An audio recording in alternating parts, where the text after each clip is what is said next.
Hello everyone, welcome back to Ram's CAD YouTube channel. Last video में हमने देखा था कि शीट मेटल पार्ट डिज़ाइन करने के लिए बेस फ्लेंज कैसे बनाते हैं। अब हम उससे आगे बढ़ते हैं। अब हम देखेंगे कि बेस फ्लेंज बनाने के बाद एक एज फ्लेंज कैसे दिया जाता है उस पर। एग्जाम्पल्स के लिए हम कुछ एक फ़ोटोज़ देख लेते हैं। ये हमारे पास कुछ फ़ोटोज़। बेस फ्लेंज तो आप समझ ही गए थे क्या होता है। इस पे जो बेंड्स हैं, जिस पे आप देख रहे होंगे हर पार्ट्स में लगभग अलग अलग तरीके के बेंड्स हैं। इन बेंड्स को एज फ्लेंज कहते हैं। और ये एज फ्लेंज देते कैसे हैं, जैसे कि ये एक एज फ्लेंज है, ये एक एज फ्लेंज है। इस बेस फ्लेंज के बाद अगर आप देखोगे तो एज फ्लेंज की जो चौड़ाई है वो तो बेस फ्लेंज के बिल्कुल बराबर है, ठीक है। बट यहाँ पे अगर आप देखोगे तो जो बेस फ्लेंज है उससे बहुत ज़्यादा चौड़ा है ये एज फ्लेंज। ये कैसे देते हैं, बनाते कैसे हैं, ये सीखते हैं। आ जाते हैं हम अपने सॉलिड वर्क्स में।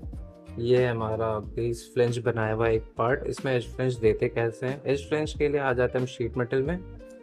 यहाँ पे आके ऑप्शन मिल जाएगा आपको एज फ्लेंज का, सेलेक्ट करते हैं। इस फ्लेंज पैरामीटर के अंदर आके आपको, क्योंकि हम एज फ्लेंज दे रहे हैं तो हमें एज सेलेक्ट करना होगा। कोई सा भी एज सेलेक्ट कर लेते हैं। सपोज हम ये एज सेलेक्ट करते हैं और इसको ड्रैग करते हैं ऊपर की तरफ। अब जितना ज़्यादा यहाँ पे देखोगे ड्रैग करेंगे उतना ही ज़्यादा हमारा यहाँ पे डेटा चेंज होता जाएगा। जितना नीचे कर रहा हूँ डेटा चेंज होता जा रहा है, ऊपर कर रहा हूँ बढ़ रहा है, नीचे कर रहा हूँ घट रहा है। तो हम इसे कहीं भी लाके छोड़ देते हैं। मैनुअली हम यहाँ पे एज फ्लेंज का लेंथ दे देंगे। सपोज मैं देता हूँ इसको 50 mm। हमने एक एज सेलेक्ट किया है, यहाँ पे आ रहा है एज 1। अगर हम इसे एज को एडिट करना चाहते हैं तो यहाँ पे एडिट एज प्रोफाइल आ जाता है। अब यहाँ पे आप देखिए यूज डिफ़ॉल्ट रेडियस आ रहा है। ये डिफ़ॉल्ट रेडियस जो है ये फ्लेंज का इंटरनल रेडियस है। This is internal radius and this is external radius, ठीक है।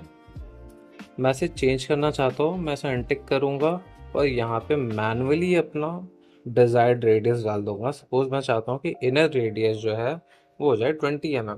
मैं 20 डाल के क्लिक कर दूंगा। अब आप देखो हमारा इनर रेडियस जो है ये हो गया 20 mm का, ओके। बट फिलहाल के लिए मुझे डिफ़ॉल्ट ही चाहिए। मैं इसे डिफ़ॉल्ट पे टिक करके छोड़ दूंगा। हमने एज फ्लेंज की लेंथ डाल दी 50 mm, इसको भी ओके रखते हैं। नेक्स्ट आते हैं हम इन ऑप्शंस पे। एक्चुअली आप ज़्यादा छेड़ना मत, क्योंकि ये डिफ़ॉल्ट में ही ज़्यादा अच्छे रहते हैं, जो कि ओके रहता है। ज़्यादा चेंज करने से पैरामीटर्स भी चेंज होता है और ये SolidWorks already okay okay select करके ही चलता है। एंगल पे आ जाते हैं। एंगल हम कितना चाहते हैं, फ़िलहाल ये 90 डिग्री पे है। आप देख रहे हो बिल्कुल परपेंडिकुलर है टू दी बेस फ्लेंज, इसलिए यहाँ पे 90 डिग्री। मैं चाहता हूँ दिस टू बी 45 डिग्री। मैं 45 लेता हूँ और एंटर मारता हूँ। ये हो गया 45 degree. 45 degree from this 90 degree, okay. तो अगर आप बाहर से बाहर अभी पूरा लोगे तो this is 135, okay. 90 + 45 that is 135 degree. मैं इसे 90 डिग्री ही करके छोड़ देता हूँ। I want this perpendicular.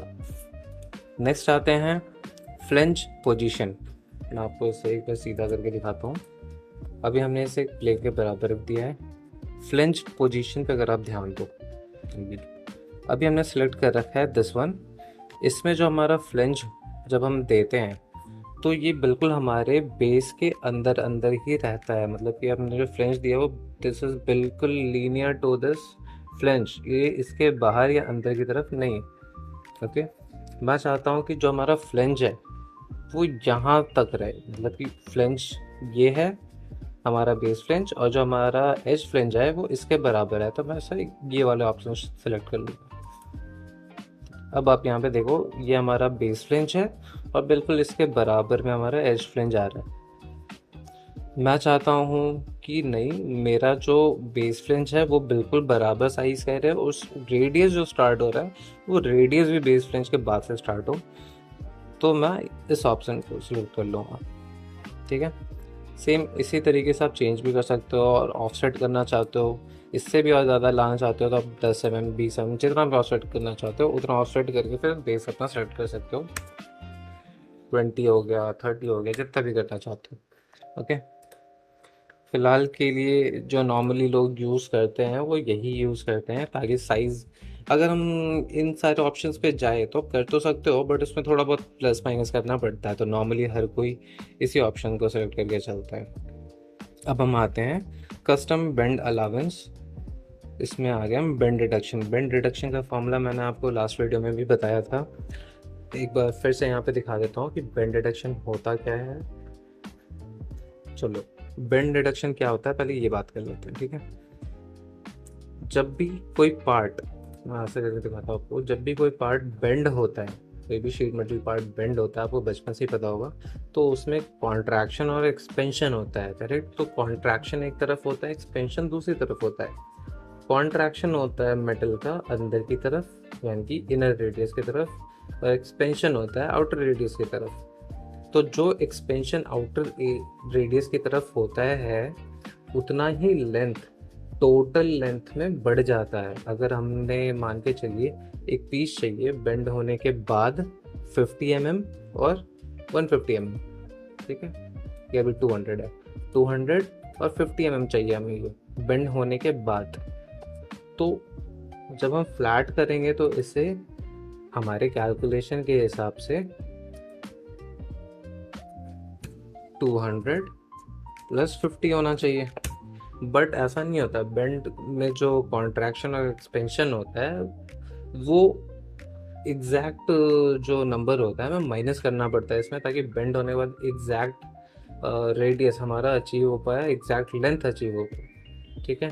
तो वो एग्जैक्ट लेंथ के लिए बनता है बेंड का डिडक्शन, यानी कि हमें उस बेंड में डिडक्ट कितना करना है नंबर, ताकि आफ्टर बेंड जो साइज है पार्ट का वो बिल्कुल एग्जैक्ट अचीव हो जाए।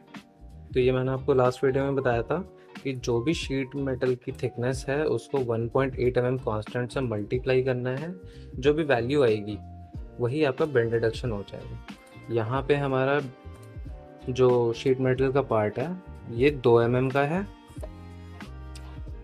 ओके, 2 mm का है, कांस्टेंट है हमारा 1.8, तो इसको हम मल्टीप्लाई करेंगे 2 इंटू 1.8 से, ठीक है।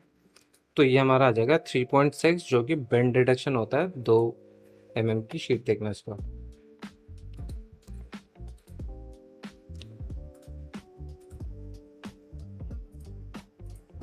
ये देखिए हमारा बेंड जो था हमने दिया था इस पे 50 mm, ठीक है, ये हमारा 50 mm है बेंड, और जो बेस फ्लेंज है ये 250 mm है, 50